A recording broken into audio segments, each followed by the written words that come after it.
28절입니다.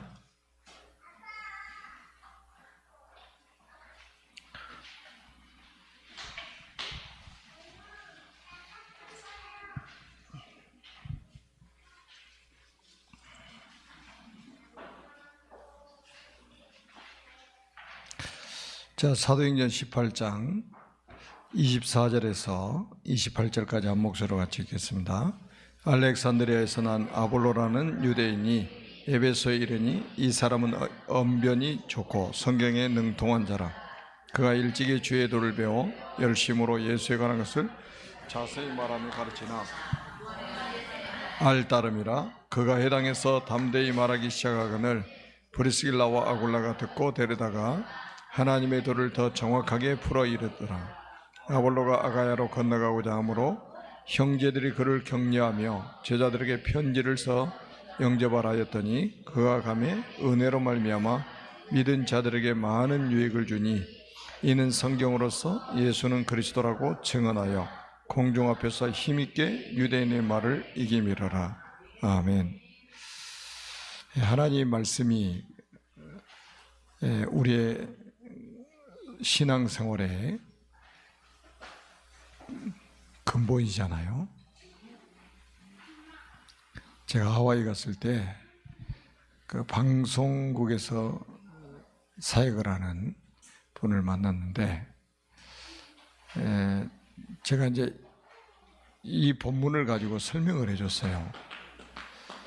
이제 뭐 자세한 거는 뭐 말씀을 안 드리고요. 근데 이제 이 본문을 읽고 설명을 해줬는데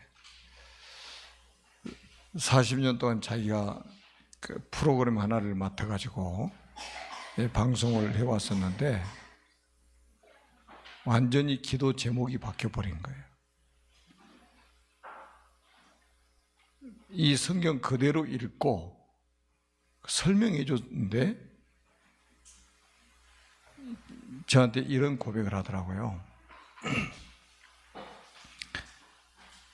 40년 동안 유명한 그 뭐 이렇게 간증할 분들 초청해가지고 계속 간증하는 걸 내보냈는데 인기 프로그램이래요. 근데 이 메시지를 들어보니까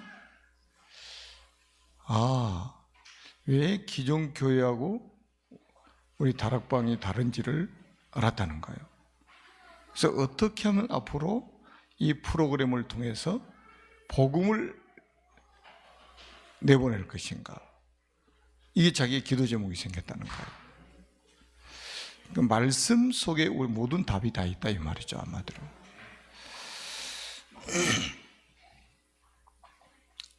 그러니까 저는 여러분들에게 좀 부탁을 하고 싶은 거는, 지금 우리가 이제 말씀이 강단에서 나오고요, 우리 지금 본부 메시지가 계속해서 선포되고 있고 또 현장 메시지가 선포되고 있습니다. 제가 지금까지 그 응답받은 증인들의 간증을 들어보면 항상 하는 말이 그거예요. 이렇게 하나님이 말씀을 주셨는데 이 말씀 붙잡고 기도하고 있었는데 하나님이 말씀을 성취하시더라. 그래서 이 말씀에 대한 증인으로 서는 거예요. 그러면 돼도 교만할 이유가 없어지고 안 돼도 낙심할 필요가 없어지는 거예요.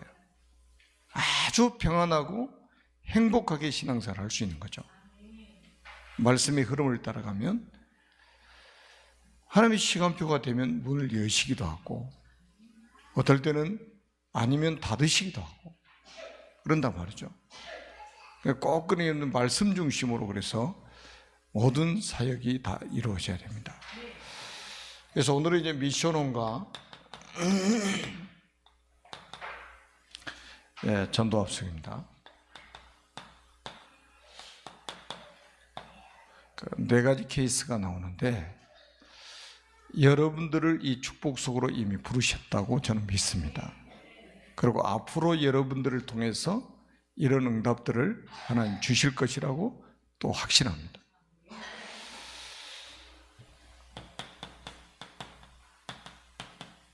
자, 빌립보에서 일어난 일이죠.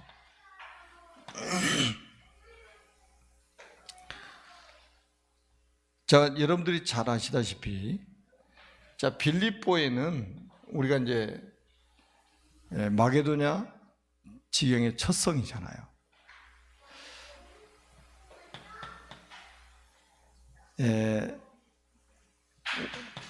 사도행전 16장 6절에서 10절에 보면 바울이 아시아로 가서 복음을 전하려고 했는데 주의 영이 막으셨잖아요.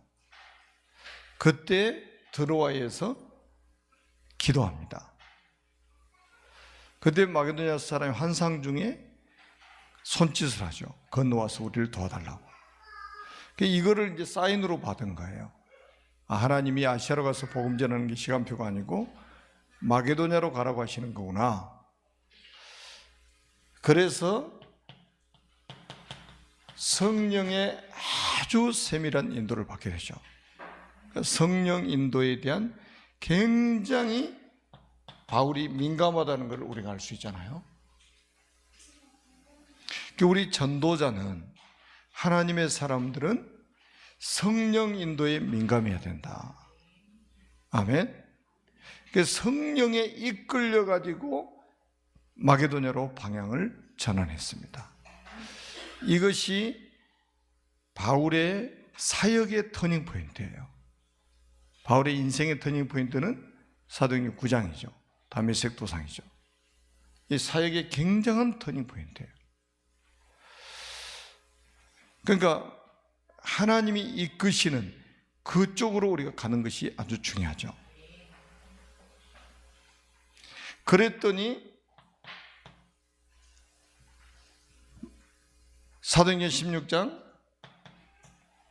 16장 11절에서 15절에 보니까 하나님이 정확하게 제자를 준비해 놓으셨어요. 그 사람이 바로 누디아입니다.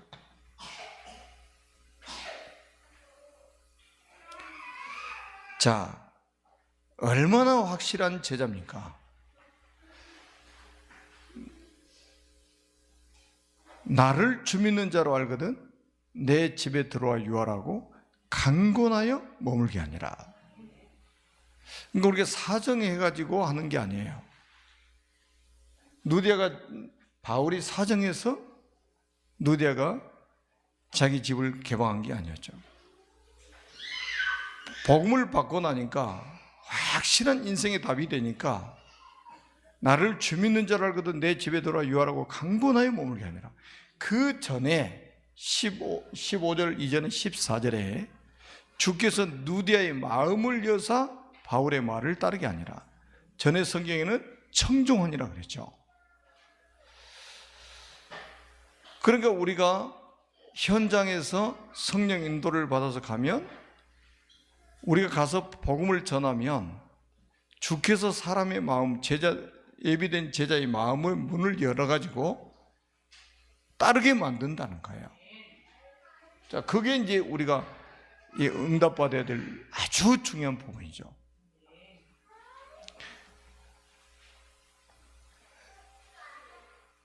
그래서 이 집이, 사실은 누디아의 집이 아주 굉장히 중요하게 쓰임받게 됩니다. 누디아의 집이 빌립보를 살리는 교회가 되는 거예요. 그러니까 제자 한 명 딱 찾으니까 한 지역을 살리는 응답을 받게 되는 거예요.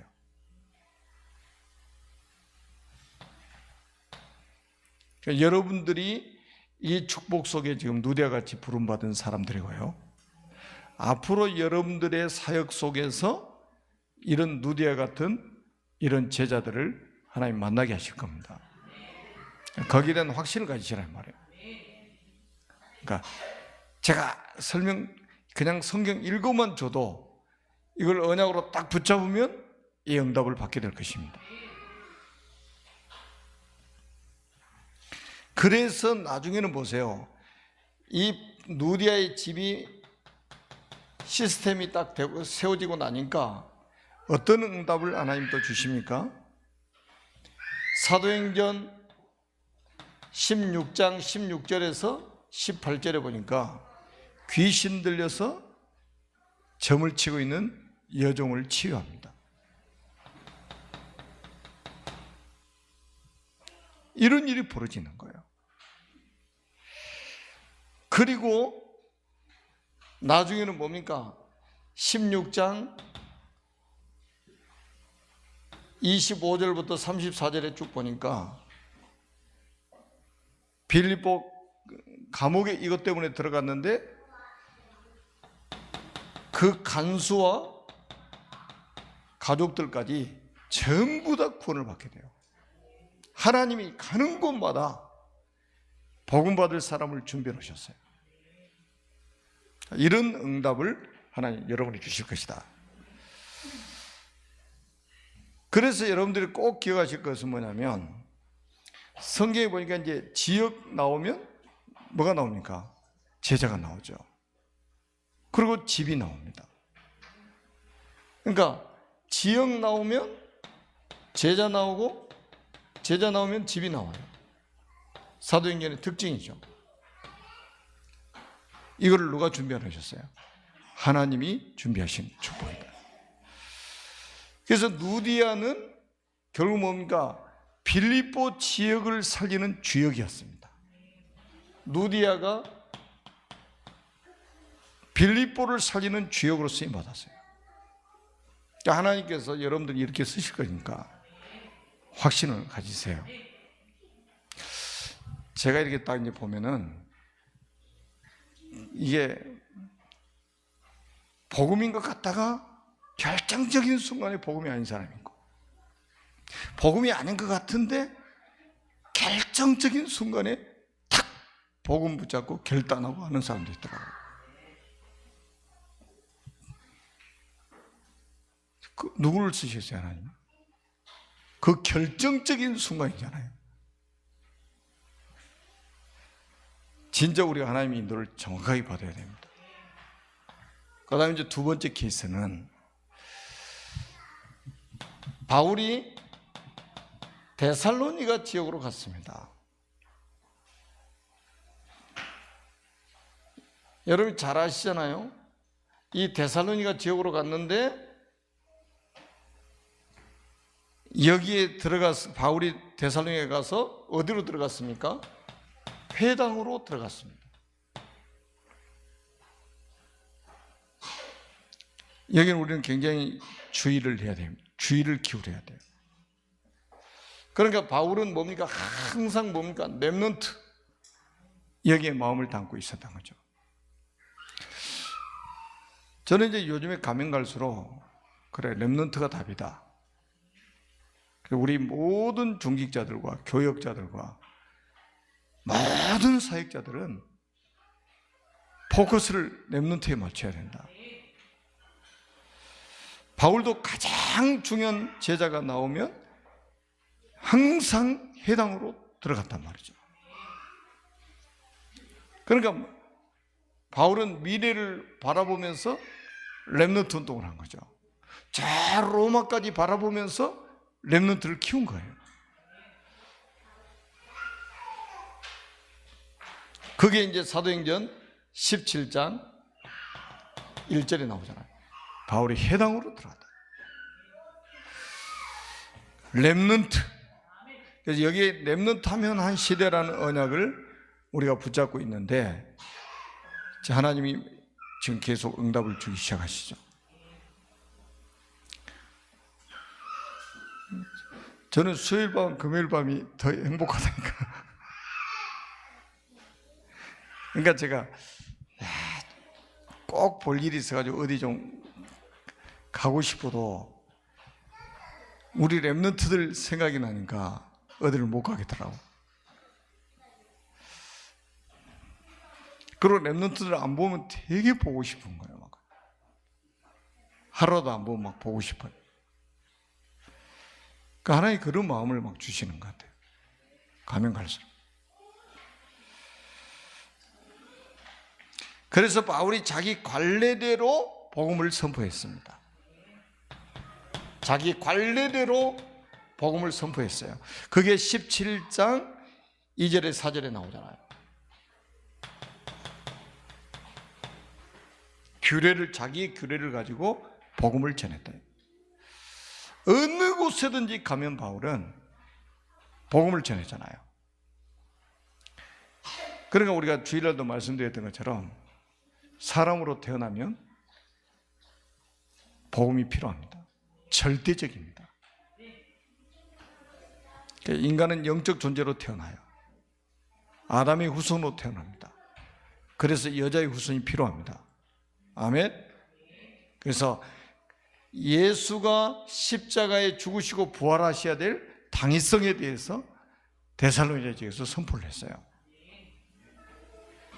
그때 어떤 일이 벌어집니까? 여기에 많은 헬라인의 무리들이 돌아오고 여기에 막 헬라의 기부인들이 돌아옵니다. 기부인들, 강남의 복부인들이잖아요. 여러분 강남에 가면요 돈이 많아가지고 이 사람은 돈을 어떻게 쓸까 고민하고 있는 사람들이에요.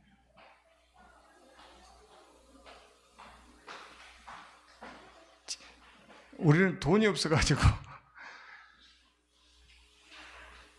헌금도 제대로 못하고 있는데 이 강남에 사는 사람들은 돈을 어떻게 쓸까라고 고민하고 있다니까. 매일매일 그거 고민하고 삽니다. 그래서 뭐 보톡스 맞으러 다니고 뭐 쇼핑하러 다니고요. 막 그래요. 왜냐하면 허한 거를 채우려고 그러는 거죠. 그런 사람들이 기부인들입니다.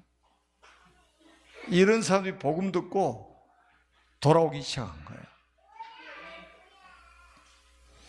그래서 생겨난 게 뭡니까? 데살로니가 교회예요. 데살로니가 교회. 야손이라는 이 한 사람을 딱 세우니까 야손이 뭡니까? 데살로니가 지역을 살리는 주역으로 하나님이 준비해 놓으셨다 이 말이죠. 한 사람이면 사실은 되는 거죠. 한 사람이면. 하나님은 전능하시기 때문에 사람의 도움이 필요하지 않아요. 그러니까 사람한테 막 도움 그거 필요 없습니다.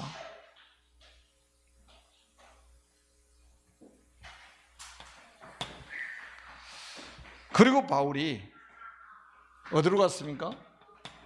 고린도로 갔습니다. 고린도로 갔습니다. 여기는 바울이 이제 그 데살로니가에서 복음을 전하고 나중에 아덴으로 갔죠. 지금 아테네. 철학의 도시에 갔어요.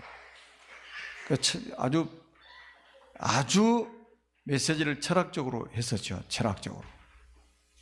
바울이 유일하게 메시지 한번 실패라고까지는 할 수 없겠지만 좀 실수를 했어요.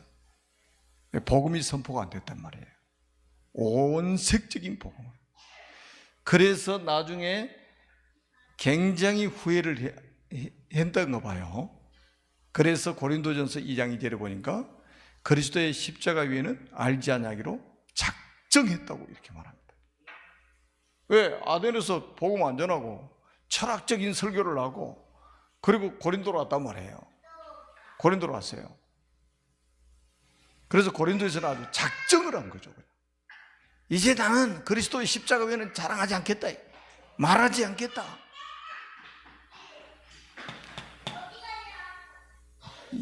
여기서 우리가 이제 중요하게 봐야 될 게 있어요. 여기서도 바울이 가장 포인트를 뒀던 현장이 회당입니다. 회당이에요.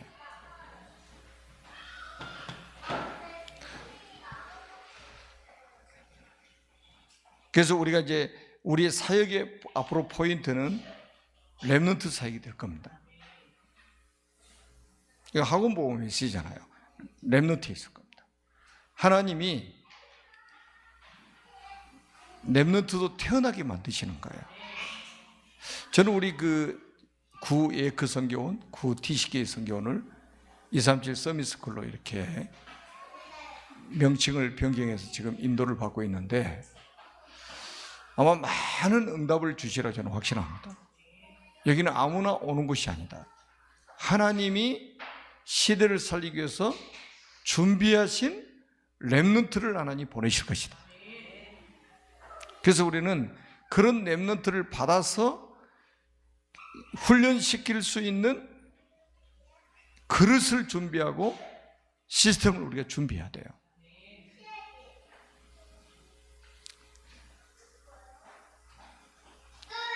자, 이 고린도를 복음하기 위해서 하나님이 사실은 두 나라를 흔든 거예요. 바울은 아덴에서 고린도로 왔잖아요. 철학적인 도시에서 철학적인 설교를 하다가 이리 왔어요. 그리고 이제 로마에 살던 브리스길라 아굴라 부부는 추방당해가지고 고린도로 왔습니다. 그래서 여기서 고린도 지역에서 이 전도자와 사명자와 산업인이 딱 만나게 되잖아요. 그래서 뭡니까? 이 팀을 딱 이루잖아요. 팀. 이게 중요한 거예요. 진짜 멋진 팀이죠. 바울은 전도자 아닙니까? 이 브리스가는 굉장한 사명자입니다. 그리고 이 아볼로는 사업가요. 산업인이란 말이에요.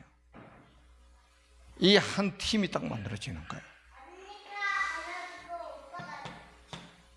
그러니까 이 팀이 계속해서 해당에 들어가서 이 말씀운동, 복음운동을 펴는 거예요. 그리고 나중에 이 브리스길라 아굴라 부부는 자, 아볼로라는 사람에게 복음을 자세하게 설명하게 되죠. 그게 오늘 본문입니다. 제가 이 본문을 가지고 설명을 해줬었단 말이에요. 이분은 40년 넘게 기독교 방송국에서 일하셨던 분이라. 그런데 이 복음을 이제 가끔 들으면서도 이게 구분이 안 되더래요. 구분이. 뭐가 다르지? 뭐가 다르지? 이랬다는 거예요. 그래서 제가 이제 한 두세 차례 메시지를 하다가 이 본문을 가지고 설명을 해줬는데 하나님이 응답을 주신 거예요. 지금 이제 제가 확인을 안 해봤는데 하여튼 그분의 기도 제목을 우리한테 줬단 말이죠. 아볼로는 교역자입니다. 어렸을 때부터 성경에 능한 자이다. 성경 박사라. 그런데 세례 요한의 세례만 알고 있다 말이죠. 이건 복음 잘 모르고 있다는 말이죠.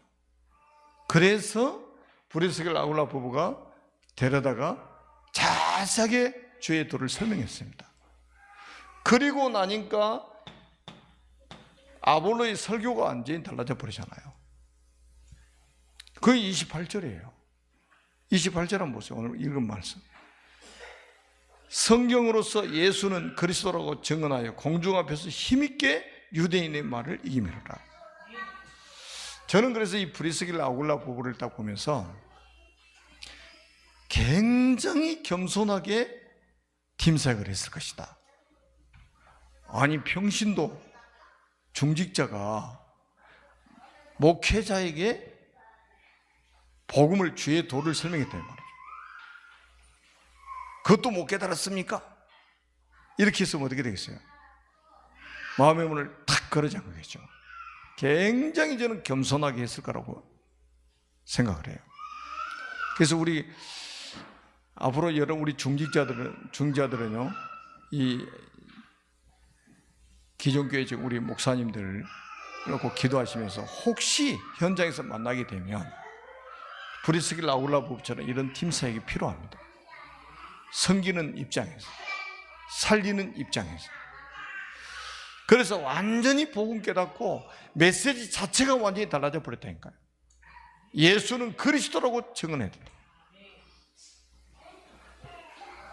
자, 이런 축복을 여러분이 누리셔야 돼요. 자, 그리고 나서 브리스길라와 아굴라 부부의 집이 고린도 지역의 미션홈이 되었습니다. 자,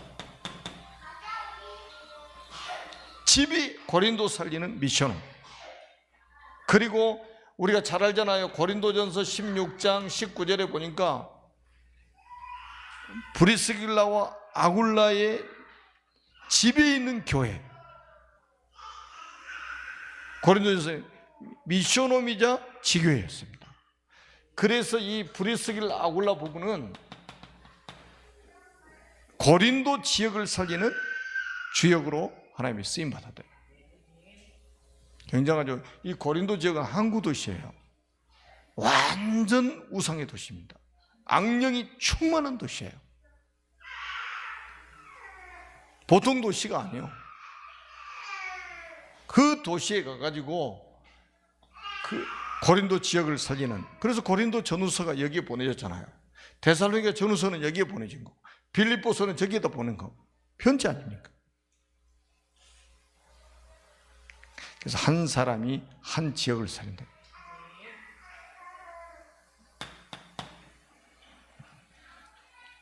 오늘 말씀은 딱 여러분들이 그 케이스를 잘 보시면서, 아, 나를 이 축복 누리게 하시려고 부르셨구나. 내가 살고 있는 지역을 나를 통해서 살리시려고 나를 부르셨구나. 또 내가 가는 현장에 이런 사람을 준비해 놓으셨겠구나. 이렇게 보시라 이 말이에요, 오늘 저녁에는. 그리고 바울이 어디로 갔습니까? 에베소입니다. 에베소.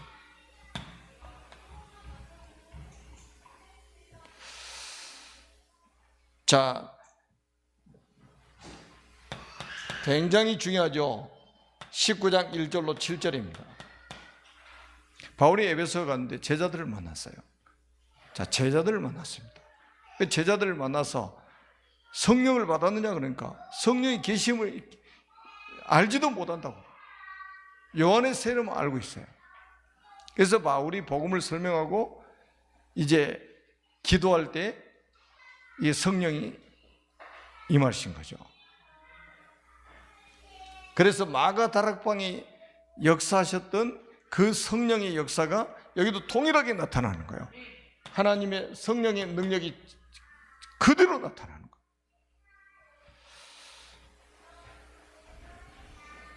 거예요. 성령 세례를 베풀었던 거죠. 그리고 바울이 19장 8절로 9절에 보니까 뭡니까?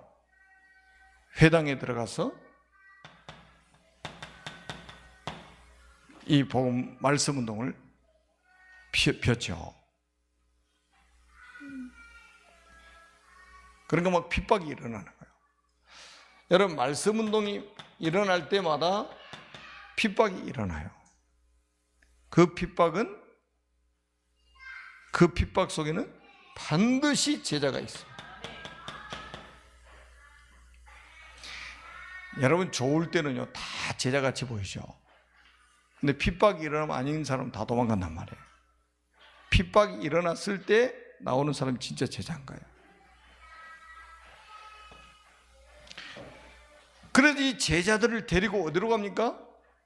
이 제자들을 데리고 들어간 게 두란노 성이요. 여러분, 9절의 말씀 이거 굉장히 중요합니다. 따로 제자들을 따로 세웠다 이 말이죠. 따로 세웠다. 그러니까 여러분들이 그 따로의 축복을 받아야 됩니다. 따로의 축복. 그러니까 못 깨달은 사람들이요 차별한다고 그럽니다. 또 그런 걸 보면 차별하는 게 아니고 구별하는 거예요. 왜냐하면 제자들을 집중해서 소수 집중해서 훈련시켜가지고 저 복음 못 깨달은 다수의 사람들을 살리려고 하나님이 제자들을 따로 모신다니까요. 지금 우리 다락방이, 여러분 우리 다락방 아닙니까? 다락방 뭐예요 우리가 지금? 다락방 전도운동하고 있잖아요. 그러니까 여러분 우리 목사들도 회비 내고 줄 서가지고 다 들어가잖아요. 평시도 똑같이 자리 싸움하고 서로 자리 잡으려고. 여러분 덕평에 자주 가보셔야 된다니까. 이 앞자리에 앉으려고요 얼마나 치열한 전쟁이 일어난 줄 아세요? 저기 전라도 여수, 부산 이런 데서 올라오신 분들이 새벽에 출발해서 올라옵니다. 새벽 기도도 못하고 또 끝나고 돌아가는 시간 한번 생각해 보세요. 돌아가면 밤 12시 다 될 거예요. 이제 가다가 밥 먹고 나면. 그게 하나님이 제자 찾는 방법이에요. 어떤 사람은 가는 데마다 돈 받으니까는 그냥 시험 들어가지고 그냥 떠나간 사람들이 있어요. 빨리 떠나가는 게 좋지, 그런 사람들은. 여러분, 하나님이 제자 찾는 방법이라니까요. 여러분, 제자가 세계복음하는 거지 무리가 세계복음하는 적은 단 한 번도 없어요. 지구 역사에. 여러분을 하나님이 제자로 부르셨습니다. 아멘.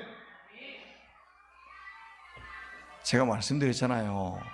막 엄청난 정치인들 막 속에 막 엄청난 지성인들 속에 제자인 줄 알았더니 기생 나합 같은 사람 딱 제자로 준비해놔가지고 완전히 우리 상상을 깨뜨려 버리고 말이죠. 우리 선입견을 완전히 박살내 버렸잖아요. 그냥 아주. 어디 기생 나합 속에 그런 시대 살릴 그런 제자가 있을 줄 알았겠냐 말이죠. 근데 하나님 그 속에도 딱 준비해 놓은 거예요. 그래서 다윗의 조상이 됐잖아요. 육신적으로는 그리스도의 계보 족보의 조상으로 올라갔잖아요. 영원한 축복받게 만들어버린 거예요.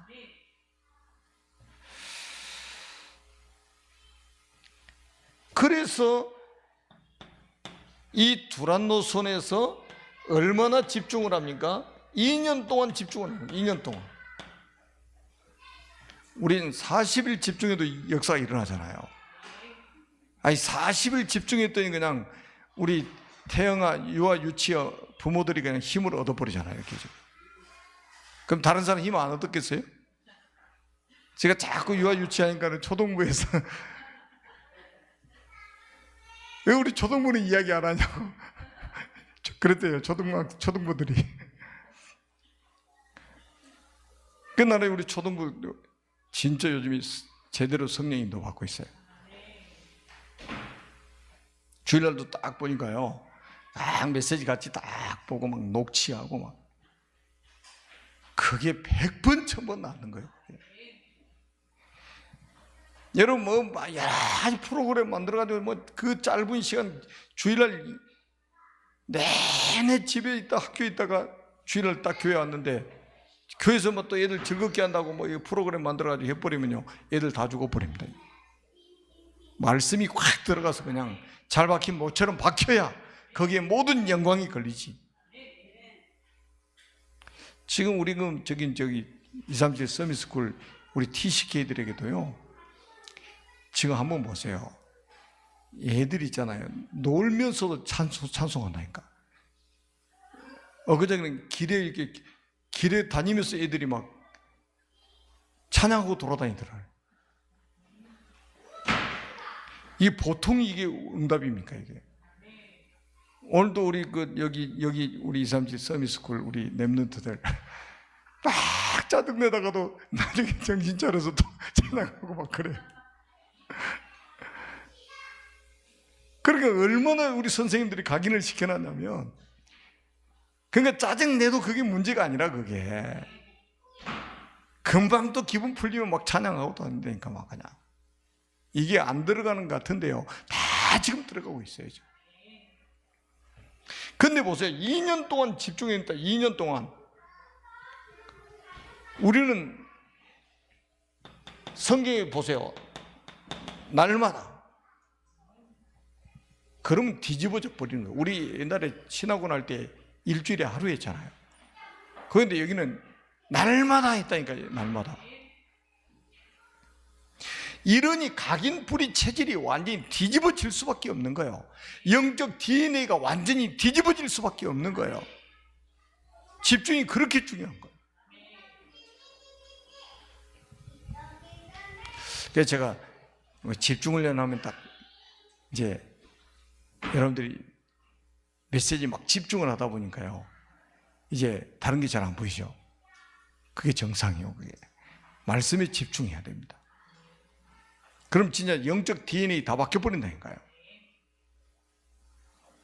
각인뿌리 체질 다 바뀌어요. 그래서 영적 서밋 자리에 딱 서게 되는 거예요. 그게 0.1%의 사람을 만드는 방법이에요. 그게. 아멘?